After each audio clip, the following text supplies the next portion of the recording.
De nous faire confiance comme d'habitude. Je suis très heureux aujourd'hui de parler de la politique parce que c'est l'émission Causerie Morale. Causerie Morale d'aujourd'hui va s'occuper de la politique. Nous sommes en train de chercher les hommes politiques. Les hommes politiques sont en train de nous chercher, de nous appeler pour passer les messages au peuple. À quel peuple? Au peuple congolais de Kinshasa en particulier et au peuple africain en général. Mon nom, c'est Marcel Bangali, votre présentateur de cette émission, Causerie Morale. Aujourd'hui, je reçois pour vous un invité spécial, Monsieur Nelson, qui va nous aborder, qui va nous expliquer beaucoup de choses au sujet de notre pays, qui va nous faire des révélations sur les Congo. Vraiment, je suis très heureux, Monsieur Nelson, de vous avoir parmi nous. J'aimerais premièrement que vous puissiez vous présenter, parce que normalement, moi et toute l'équipe, nous vous connaissons. Vous nous avez invités pour faire des révélations sur les pays, mais avant qu'on arrive sur les thèmes que nous allons aborder, pourriez-vous vous présenter pour que les publics vous connaissent? Merci beaucoup. Moi, je m'appelle M. Nelson Mikwiti. Je suis analyste politique, membre de l'organisation politique en République démocratique du Congo. Je fus candidat député 2 fois, en 2006 et en 2011. Donc, j'ai la maîtrise de la politique de mon pays par rapport à tous les événements qui sont passés et qui se passent encore maintenant. Voilà. Nelson Mikwiti, c'est un analyste politique. Il est fils du Congo, comme moi, comme vous et beaucoup d'autres Africains aussi. Vraiment, je suis très heureux d'attendre que vous aviez quand même passé beaucoup de temps dans la politique. J'espère qu'aujourd'hui, les gens vont retenir vraiment quelque chose et les gens comprendront la vérité. Ma toute première question, comment avez-vous embrassé la carrière politique et quels sont vos débuts sur la politique? J'ai embrassé la carrière politique depuis 2004. C'était en tant que jeunesse, d'ailleurs même avant 2004, non, à partir de 2011, et puis avec l'entrée de l'AFDEL, avec Laurent Désiré Kabila, je fus membre de la jeunesse et j'ai conduit des structures de la jeunesse pour l'appui à la politique de Laurent Désiré Kabila, qui malheureusement nous a été volé rapidement sans pour autant accomplir sa mission. C'est comme ça que nous avons continué avec la politique jusqu'en ce jour. Donc c'est par la jeunesse, pendant Laurent Désiré Kabila, que moi j'ai fait mon entrée en politique. Et éventuellement, je suis coordonnateur de plusieurs organisations non gouvernementales pour assister la population congolaise avec le peu de moyens que nous avons. Quand vous dites que vous êtes arrivé en politique pendant Laurent Désiré Kabila, c'était dans quelle période? Parce que Laurent Désiré Kabila avait commencé, il avait commencé il y a longtemps. C'était dans quelle période? En 1997 ou avant? C'est là. Juste en 1997, quand il est entré, moi j'étais encore à l'étranger. Okay. Je suis rentré au mois d'octobre. Et directement, cette année 1997, j'ai commencé à approcher les structures de développement et de pensée de Laurent Désiré Kabila. Okay. Donc c'est depuis 1997 que j'ai commencé mes premiers pas en politique. Et en 2011, j'étais déjà effectif. Et en 2014, j'ai commencé à animer des structures de la jeunesse auprès des institutions de la place. Ok, commençons par là, parce que les gens doivent comprendre que nous allons commencer à poser nos questions dans chaque étape, dans chaque période de ta vie, pour qu'ils puissent comprendre. Quels sont les bons souvenirs que vous avez retenus pendant que vous étiez avec Laurent Désiré Kabila? Quels sont les bons souvenirs que vous pouvez dire aux gens lorsque vous étiez avec Laurent Désiré Kabila? Oui, les bons souvenirs, c'est Laurent Désiré Kabila m'a appris comment aider la population à se prendre en charge, comment aider la population à développer son environnement. Et j'ai aussi effectué un voyage ensemble avec Laurent Désiré Kabila dans le même avion.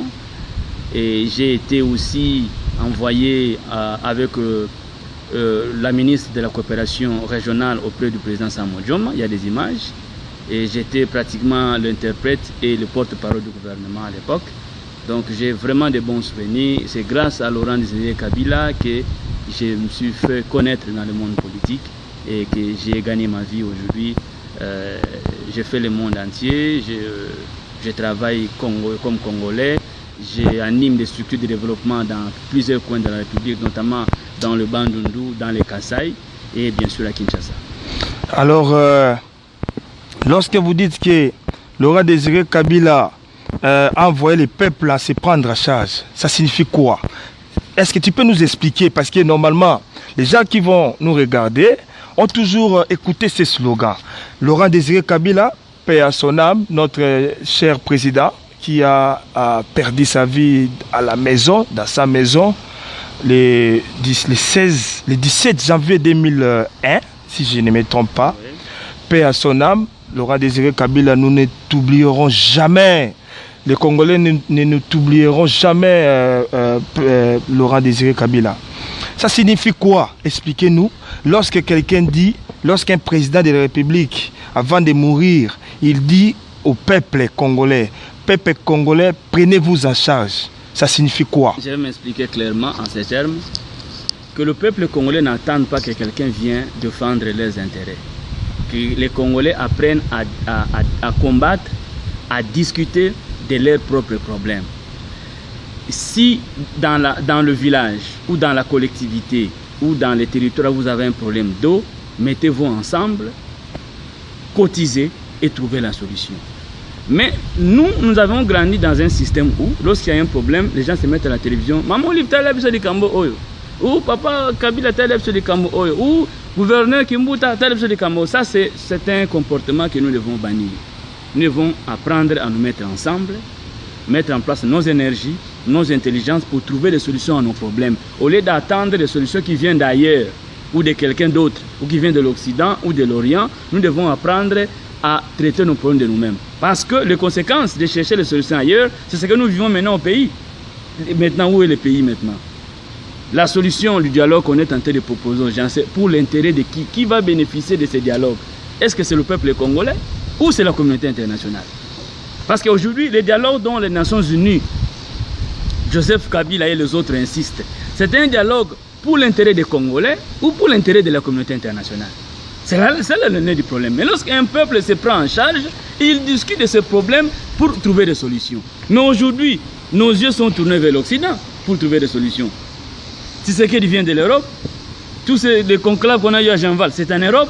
Est-ce que les conclusions de tout ce qu'on fait, c'est pour l'intérêt des Congolais ou pour l'intérêt de la communauté internationale? C'est pourquoi Laurent Désiré Kabila nous a dit, apprenez à combattre, apprenez à lutter, apprenez à trouver des solutions à vos propres problèmes. C'est ça, le sens même de l'indépendance d'un État. Justement, comme vous avez cité le nom de Tshisekedi, laissez-moi vous poser des questions, parce que normalement, les gens qui vont nous regarder savent de quoi je parle.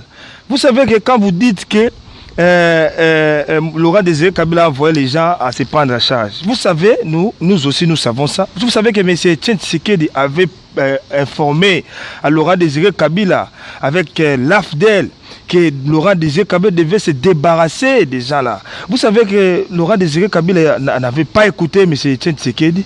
Vous savez que, je continue, vous savez aussi que M. Tshisekedi avait demandé à Laurent Désiré Kabila d'être reçu par lui en Binza, là où il travaillait, dans son cabinet de travail. Tu sais que M. Laurent Désiré Kabila avait refusé. Or, M. Etienne Tshisekedi avait des choses à lui dire parce que c'est un homme qui connaissait la situation sur le terrain et il voulait lui informer, il voulait l'approcher pour l'informer, pour lui dire qu'est-ce qu'il faut faire. Que je puisse recadrer le débat. D'abord, il faudra savoir que... Non, nous sommes en train de poursuivre toujours nos objectifs, mais je vous pose des questions qui se disent. Et la question que je te pose, il est de la gauche ou de la droite? Etienne Tshisekedi est là où il y a les peuples, selon l'IDPS. Je vais d'abord t'expliquer. Il est socialiste. Notre pays évolue dans la confusion. Et c'est cette confusion qui fait que la jeunesse ne pourra pas apprendre. Tshisekedi n'est pas de la gauche. Tshisekedi est de la droite. Tshisekedi est avec Mobutu. Tshisekedi, Bemba Saolona, le Bemba, l'Inkamita, tout ce monde, ils sont de la droite. Laurent Désiré Kabila, il est le produit de Pierre Moulele. Pierre Moulele est le produit de Patrice Emery Lumumba. Ils sont de la gauche. Tous ces gens, les Tshisekedi qui ont quitté la droite pour la gauche, c'est eux qui sèment la confusion. Tshisekedi est dans l'organisation de la mort de Patrice Emery Lumumba. Tshisekedi est dans l'organisation de la mort de Pierre Moulele. Laurent Désiré Kabila allait dans les maquis de Moulele. Peut-être tu ne le sais pas. Hérodia, Laurent Désiré Kabila, ils allaient visiter Pierre Moulele dans les maquis. Mais le mal, quand ils sont arrivés au pouvoir, ils ont oublié la force de Pierre Moulele. Peut-être tu ne le sais pas. Les Maï-Maï dont vous parlez aujourd'hui, c'est qui l'auteur de Maï-Maï? C'est Pierre Moulele. Les gens quittaient l'est de la RDC, le centre, pour aller dans le Bandundu, pour chercher à toucher Moulele comme ça. Moulele est le seul, après la mort de Lumumba, qui a résisté contre les forces de la colonisation, contre les forces de l'occupation. Mais maintenant, Tshisekedi quitte la droite vers la gauche. C'est cette confusion que nous ne voulons pas. Les gens qui quittent de la droite vers la gauche, de la gauche vers la droite, nous amènent dans la confusion. Donc, Laurent Désiré Kabila, étant de la gauche, ne pouvait pas écouter Tshisekedi, qui était de la droite, qui est parmi les co-fondateurs du MPR. C'est eux qui ont détruit la démocratie. C'est eux qui ont détruit, qui ont tué la démocratie de 1960, quand on a élu Patrice Emery Lumumba. Maintenant, comment voulez-vous que Laurent Désiré Kabila, qui est le fils de Pierre Moulele, le fils de Patrice Emery Lumumba, pouvait s'attacher à quelqu'un qui a tué la démocratie? C'est ce que les gens ignorent. Donc, d'office, aujourd'hui, la confusion dans notre pays, c'est que on ne sait plus qui est de la gauche, qui est de la droite. C'est la confusion. Donc, Tshisekedi n'a pas de leçons à donner aux gens qui ont lutté pour la démocratie. Tshisekedi est parmi les gens qui ont tué les gens au stade des martyrs. Là, vous appelez le stade des martyrs aujourd'hui, les martyrs de la Pentecôte. Mais Tshisekedi fait partie de cette histoire-là. C'est Tshisekedi qui a signé le document pour assassiner ces gens. C'est Tshisekedi qui a empêché qu'on amène le président Kasavubu pour se faire soigner en Europe. Je ne vous arrache pas la parole, mais j'ai l'impression comme si vous escamotez ma question. Oui. Je vous ai posé une question claire. Ça, l'histoire, nous ne retracerons pas aujourd'hui tout ce qui s'est passé avec... je rappelle, M. Etienne Tshisekedi était le ministre intérieur à l'époque de Mobutu. Je crois que c'est que M. Nelson est en train de dire. Ça, c'était avant Laurent Désiré Kabila. Donc, il a retracé l'histoire de sa façon. Moi, je ne suis pas là. Moi, je suis très précis. Pourquoi Laurent Désiré Kabila, lorsque... Moi, je vous parle de... J'ai dit que Laurent Désiré... Ça, vous nous avez ramené. Non, mais... j'étais répondu que Laurent Désiré Kabila est de la gauche. Il est de la lignée de Patrice Emery Lumumba. Tshisekedi est de la droite. Il est de la lignée de Joseph Désiré Mobutu. Mais maintenant, qui dit vrai? Parce que Laurent Désiré Kabila est pour le peuple. Tshisekedi aussi est pour le peuple. Justement, c'est cette confusion que je voulais aujourd'hui tirer au clair. Que les gens qui quittent la droite vers la gauche nous amènent dans la confusion. Lorsque tu es de la lignée de Mobutu, c'est-à-dire les gens qui sont venus tuer la démocratie, les Bemba, les Kamitatu, les Mobutu, les Tshisekedi, tous ces gens, ils sont de la droite. Les gens de la gauche sont Patrice Emery Lumumba, Pierre Moulele, Laurent Désiré Kabila, Hérodia, ils sont de la gauche. Les gens du centre, c'est Iléo Songamba. Tu es encore jeune, tu ne connais pas bien. Les gens du centre étaient dirigés par Iléo Songamba. Lui dirigeait les gens qui étaient au centre, c'est-à-dire qui étaient ni à gauche ni à droite. Mais aujourd'hui, avec cette confusion, les gens de la droite se retrouvent à gauche, les gens de la gauche se trouvent à droite. C'est ça le problème. Alors Laurent dirait que Kabila ne pouvait pas s'amuser à embrasser quelqu'un dont il sait il est à l'origine des morts des gens de la gauche. C'est là qui a tiré l'attention. Mais au nom de l'unité nationale, M. Nelson Mikwiti, je vous pose la question, au nom de l'unité nationale, il ne pouvait pas faire ça. La confiance n'exclut pas le contrôle, n'exclut pas l'attention, n'exclut pas la sécurité. Donc, il a juste joué de la prudence parce que, sachant bien que Tshisekedi vient de la famille, Tshisekedi est parmi les commissaires généraux, le fondateur du MPR. Mais si c'était un conseil sage, parce que Tshisekedi connaît bien la situation du Congo, si c'était un conseil sage, si Tshisekedi, à cet temps-là, à cette époque-là, Moussé Laurent Désiré Kabila lui accordé l'audience. Vous ne voyez pas qu'il voulait changer la donne. si Non, Mouzé je pense que je suis en train de recevait Tshisekedi à l'époque. Toutes les personnes qui ont essayé de jouer avec les faits sont mortes aujourd'hui. Regardez tous les gens qui ont approché Joseph Kabila, qui l'ont approché d'une manière aveugle, ils sont décédés. Par poison, hein? Il ne faut pas que les gens... Moi, je ne cache pas la vérité. Donc, Mouzé Laurent Désiré Kabila craignait Tshisekedi par peur d'être... Bien sûr, parce qu'il vient de la droite. Il vient de la droite, on ne sait pas si réellement il est un converti ou bien c'est un léopard avec la peau d'un agneau. Mais après, c'est-à-dire après quelques jours, après quelques années, nous avons vu des conséquences. Non, il n'y a pas de conséquences. Laurent Désiré Kabila a été assassiné. Non, mais Laurent Désiré Kabila s'est débarrassé en retard avec... lui-même avait qualifié l'AFDEL bande de... Laurent Désiré Kabila avait un plan. Lorsqu'on a un plan, on sait ce qu'on est en train de faire, on procède par les étapes. Ce sont ces étapes-là que Tshisekedi ignorait. Parlons aujourd'hui de la situation de notre pays. Oui, nous allons y arriver. Okay, mais je voulais d'abord qu'on termine. Donc, parce que nous sommes en train de... Tshisekedi n'avait pas de leçons à donner à Laurent Désiré Kabila, d'autant plus qu'il est issu de la droite. Il est issu du rang des assassins de la démocratie. Ok, là les gens ont compris. Donc à cette époque-là, Mouzé ne pouvait pas accueillir Tshisekedi dans son bureau parce qu'il avait peur de Tshisekedi, vu ce qui s'est passé dans 1960, 1961, 1962, voire même 1965, même 1966, c'est quand ils ont accédé au pouvoir. Tu as vu, Kassavoubou est décédé dans la maison. Ils ont coupé même du courant au président Kassavoubou. Eh monsieur, attends, je te donne une information. Si aujourd'hui le Congo est indépendant, c'est grâce aux actions du président Joseph Kassavoubou. Quand Kassavoubou a organisé les activités de l'indépendance du 4 janvier, Lumumba était à Accra, il n'était pas au pays. Mais comme on a assassiné Lumumba, et pour habiller cette histoire, on a dû faire la promotion de Lumumba, oubliant l'homme qui a organisé les activités de l'indépendance du 4 janvier. Lumumba n'était pas là, c'est Kassavoubou, Joseph Kassavoubou, César Landou et comment il s'appelle notre Thomas Kanza. Voici les trois personnalités qui ont organisé les festivités ou les actions qui ont amené notre pays à l'indépendance le 4 janvier. Lumumba était à l'étranger à Accra. Vous voyez, ce que moi je déplore dans notre pays, c'est le mensonge. L'histoire de la RDC a été totalement modifiée et nous sommes dans l'obligation de retracer l'histoire telle que ça se doit. Donc, le vrai héros qu'on devrait d'abord commencer avant d'arriver à Lumumba, c'est Joseph Kassavoubou. C'est lui qui a organisé les activités du 4 janvier. Il s'est caché au plafond. Voilà. Alors, tout ça, c'est la période de Mobutu, le mensonge que Mobutu avait amené avec le Tshisekedi. Ils ont habillé l'histoire, ils ont donné l'histoire, une autre coloration. Et aujourd'hui, notre histoire est fondée sur base du mensonge. Ça, c'est vrai. Je crois que les gens sont en train de comprendre. Hein? Seulement, pour vraiment mettre terme à cette première partie, à cette première intervention concernant l'histoire, parce que normalement, nous allons évoluer petit à petit pour que les gens comprennent là où nous venons et là où nous sommes aujourd'hui et là où nous irons. Mais vous savez que lorsque vous parlez de l'indépendance, nous oublions, nous voyons toujours des têtes d'affiche, Lumumba, Kassavoubou et Tchombe et les autres. Mais nous oublions aussi les gens comme les chefs coutumiers Mombele. Nous oublions les Tchombe.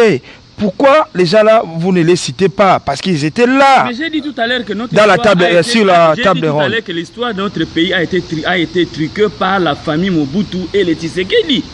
Les gens qui ont tué la démocratie dans notre pays, les premières élections de notre pays, c'est eux qui ont tué. Maintenant, ils ont changé l'histoire pour amener d'autres personnes pour faire asseoir leur pays. Aujourd'hui, Tshisekedi se plaint de l'impérialisme. Il se plaint des actions de Joseph Kabila. Mais lui, il était dans cette histoire-là. C'est eux qui ont tué la démocratie.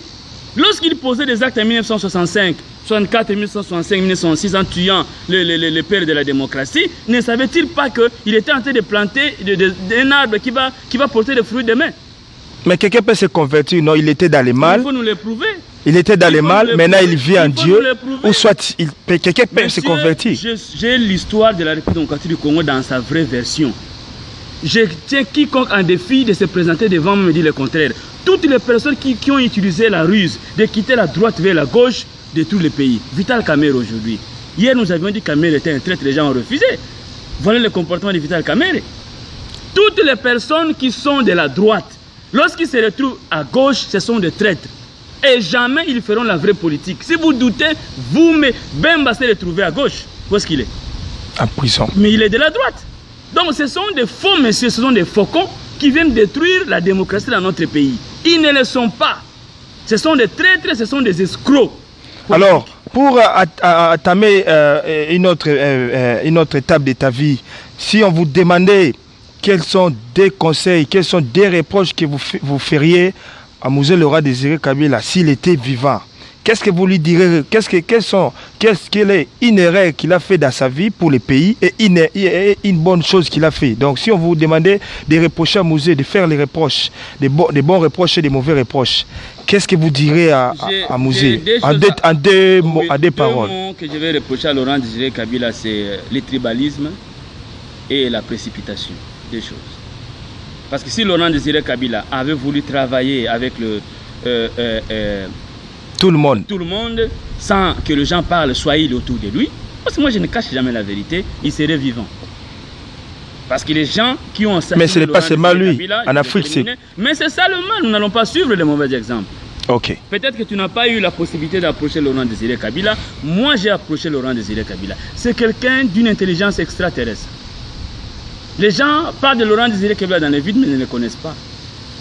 On a tué quelqu'un qui est un fondateur de la République. Et il nous sera difficile de trouver quelqu'un comme Laurent Désiré Kabila. Ça, je te l'assure. Tu as vu quand Joseph est arrivé, soi-disant qu'il est le fils de Laurent Désiré Kabila, il a fait le contraire de Laurent Désiré Kabila. Premièrement, il a écarté toutes les personnes qui ont travaillé avec Laurent Désiré Kabila. Il les a écartées. Deuxièmement, il a commencé à les éliminer l'un après l'autre. Que tu sois militaire ou que tu sois civil, il faut que tu dois disparaître. Dans l'objectif de faire asseoir l'impérialisme que les Tshisekedi et les Mobutu ont commencé. Donc en réalité, Joseph Kabila est tenté de suivre Mobutu dans ses pas. Les gens ne savent pas. Joseph Kabila, dans sa résidence, il ne suit que les vidéos de Mobutu depuis qu'il est entré. Il veut faire exactement ce que Mobutu avait fait. C'est ce qu'il est en train de faire. Mobutu a tué Lumumba. Joseph Kabila a tué et Laurent Désiré Kabila et Augustin Katouma Mouanké. Il les a éliminés pour faire asseoir son pouvoir. Mais c'est ça la vérité. Oui, nous allons y arriver. Mais terminez d'abord avec les regrets que vous avez par rapport à Laurent. Et puis, quel est le bon souvenir donc? C'est-à-dire, reproche, s'il était là, qu'est-ce que vous allez lui dire en face? Moi, je lui demandais... Donc, tu as dit d'abord que les règles qu'il a fait, c'était de ne pas associer tout le monde dans les plats. Donc le tribalisme et puis la précipitation, c'est-à-dire il faut bien faire des calculs. Lorsque tu as en face de toi quelqu'un qui est plus fort avec toi, au lieu de le combattre, il faut faire de lui ton ami. Donc il devrait appliquer la politique d'approcher les ennemis de la RDC afin de pouvoir sauver la RDC. Mais lui, il a voulu s'opposer aux ennemis de la RDC. Ça, c'est une grosse erreur dont nous payons le prix aujourd'hui. Et ça, c'est bon. Je crois que lorsque M. Nelson Mikwiti parle de tribalisme, je crois que vous devez simplement comprendre la République démocratique du Congo possède beaucoup d'ethnies, mais elles sont regroupées à 4 principales ethnies. Je crois que nous avons l'Est, l'Ouest, Sud et Nord. Donc, Laurent Désiré Kabila était de l'Est, dans la partie Est de la République démocratique du Congo. Hein. Après, les gens qui sont à l'Est, la majorité parlent swahili. Hein. Je salue nos frères qui sont de l'Est, tous ceux qui sont de l'Est ou tous ceux qui parlent swahili. Je vous salue, je vous aime. Nous, dans notre émission, nous voulons l'unité. Donc, c'est ça ce que M. Nelson déplore. De la part des musées, il était tribaliste, c'est-à-dire seulement les Swahili. Les gens qui parlent Lingala, pas question. Les gens qui parlent Chiluba, pas question. Les gens qui parlent Kikongo, pas question. Non, c'est-à-dire que même si tu parlais Chiluba ou Kikongo, il faudrait que tu parles Swahili pour se retrouver dans le pouvoir de Kabila. Même les Joseph Kabila d'aujourd'hui. Donc il faut que tu sois Muluba ou Mukongo ou quoi, pour que tu te retrouves dans ce qu'ils sont en train de faire, il faut que tu parles Swahili. Donc ils ont essayé un peu de restreindre leur zone d'action qu'avec les personnes qui parlent la langue de leur communication. Donc aujourd'hui quand tu te présentes dans un bureau ou dans une structure à Kinshasa, si tu parles Swahili, ton dossier passe. Ça c'est vrai. Si tu es tribaliste, arrêtez d'être tribaliste. Prenez tout le monde dans vos lieux de travail. Prenez tout le monde dans le gouvernement. Arrêtez d'être tribaliste, de choisir seulement tes frères. Moi, je suis partout. Hein? Monsieur Nelson, il est partout. Arrêtez d'être tribaliste, changez votre manière de décider et arrêtez d'être tribaliste. Alors, pourriez-vous continuer, Monsieur Nelson? Je rappelle l'émission Causerie Morale d'aujourd'hui a réussi pour vous, M. Nelson Mikwiti. Il est analyste politique, fils du pays, fils de la République démocratique du Congo. Nous sommes aux États-Unis d'Amérique, chers amis.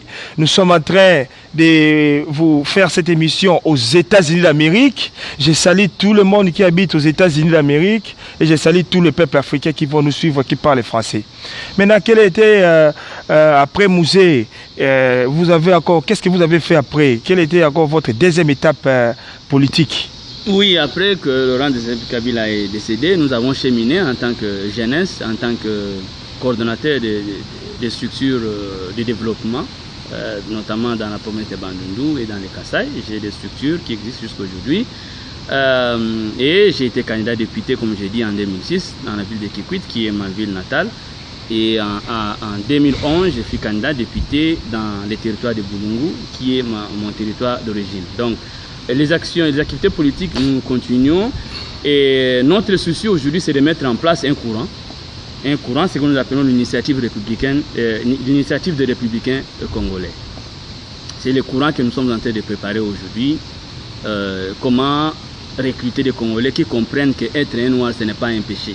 C'est-à-dire qu'ils peuvent travailler dans l'honnêteté, dans la transparence et dans la discipline, comme vous les vivez aussi aux États-Unis.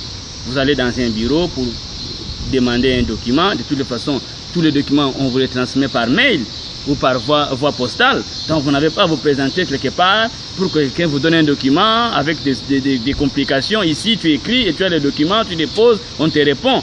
Nous, notre mouvement actuel que nous amenons au Congo, avec nos amis de Lucha, avec nos amis de Filimbi, parce que je suis aussi membre de la Lucha, c'est l'initiative des républicains congolais. C'est-à-dire des gens qui pensent qu'être un noir, ce n'est pas un péché, que nous pouvons développer le Congo avec l'intelligence congolaise, parce que parmi les Congolais, il y a des intelligences, mais qui sont étouffées par des politiques inutiles, des gens qui pensent qu'à leurs propres intérêts. Tu as vu, nous venons de perdre le professeur Pierre Bouyoya, qui était un des cerveaux qui est décédé comme ça. Donc on a perdu beaucoup de personnalités dans notre pays à cause d'un pouvoir qui veut rester et dont le Congolais ne se retrouve pas. Et voilà un peu ce que nous allons apporter dans notre pays. Oui. Je suis très content parce que vous êtes en train maintenant de parler de votre parti. Je vais vous poser des questions là-dessus. Mais parlons d'abord des choses qui concernent le peuple, pour l'intérêt général. Revenons d'abord aux élections que vous nous avez dites de 2006 et de 2011. Vous avez été élu ou vous êtes un candidat malheureux Oui, les deux élections, je n'ai pas été élu. Donc le peuple ne vous a pas élu. Est-ce que vous reprochez de quelque chose? Pourquoi le peuple ne vous a pas élu? Non, il n'y a pas question que le peuple ne m'a pas élu. Il faut d'abord savoir s'il y a vraiment des élections. Mais oui, j'essaie, mais je demande d'abord. Parce que même si vous allez nous contredire, mais il y a des autres qui ont été élus. Non, justement c'est ça le mensonge dont je parle. On ne bâtit pas une nation sur base des mensonges. Tout ce que tu vois en RDC, élection en 2006 ou élection en 2011, c'est des mascarades politiques. Ce sont des conventions politiques. On donne autant de députés à la majorité présidentielle, on donne autant de députés à l'opposition, on se partage les postes et c'est fini. Donc les élections dont tu parles là de 2006 et 2011 en République démocratique du Congo n'étaient qu'une mascarade en réalité. La preuve, où est Malou Malou? Malou Malou est mort. Je rappelle, voilà. Malou Malou c'était le président de la Commission nationale indépendante. C'est une cellule qui s'occupe des élections dans notre pays, en République démocratique du Congo. Il était président en 2006, il est mort. Comment Malou Malou est mort? Il faut que quelqu'un nous dise comment Malou Malou est mort. C'est là où je dis qu'il faudra comprendre les enjeux des hommes politiques, les traîtres, les gens qui quittent de la gauche vers la droite. Ces gens-là nous causent beaucoup de problèmes. Bon. Il faut poser la question comment Malou Malou est mort. Et bon, avant qu'on arrive là, en 2006, nous avions vu deux grands présidents. deux grands candidats qui ont figuré sur la liste et puis qui ont été désignés comme des adversaires potentiels. Il y avait Joseph Kabila Kabange et puis Jean-Pierre Bemba Gombo. Selon toi, en 2006, qui avait gagné les élections? Mais c'est ce que je t'ai dit tout à l'heure, que tout est faux. C'est Bemba qui avait gagné les élections en 2006. C'est Tshisekedi qui a gagné les élections en 2011. Donc, tout ce qu'on fait... Nous sommes d'abord en 2006. Oui. Pour toi, c'était Bemba qui avait gagné les élections. Quels sont les éléments qui prouvent que c'était Bemba qui a gagné les élections? Vous pensez que les gens aimaient Bemba et que... Non, ici, il n'y a pas question d'aimer. Oh, aimer dans le sens, les gens ont voté Bemba et puis on a... Il y a un problème de ce qu'on appelle de la légitimité du pouvoir et de la légalité du pouvoir. C'est-à-dire quoi? Les élections se sont passées dans cette mascarade, mais c'est la communauté internationale qui a décidé qui doit continuer à diriger le pays. C'est comme ça que tu as vu Bemba riposter jusqu'à se retrouver là où il est aujourd'hui. En 2011, oui, les élections se sont passées toujours dans les mêmes conditions. Oui, c'était la même communauté. Oui, deux personnes sont restées sur la liste, sur la course. Il y avait Joseph Kabila Kabange et Etienne Tshisekedi Wamulumba. Je voulais terminer pour dire que c'est toujours la même communauté internationale qui a décidé à ce que Joseph Kabila continue le pouvoir. Oui, je voulais poser au détriment d'Etienne Tshisekedi. Oui, je voulait poser la question pour les élections de 2011. Selon toi, qui avait réellement gagné? Qui est aujourd'hui, lorsque tout Congolais reste chez lui, peut dire qu'en 2011, c'était tel qui avait gagné et l'autre on a favorisé. Selon toi, selon tes analyses, selon aussi la population, si toute la population, on demande autant notre micro au Katanga, autant notre micro à Bandundu, autant notre micro à Kinshasa, on demande tous les peuples congolais pour toi en 2011 qui avait gagné.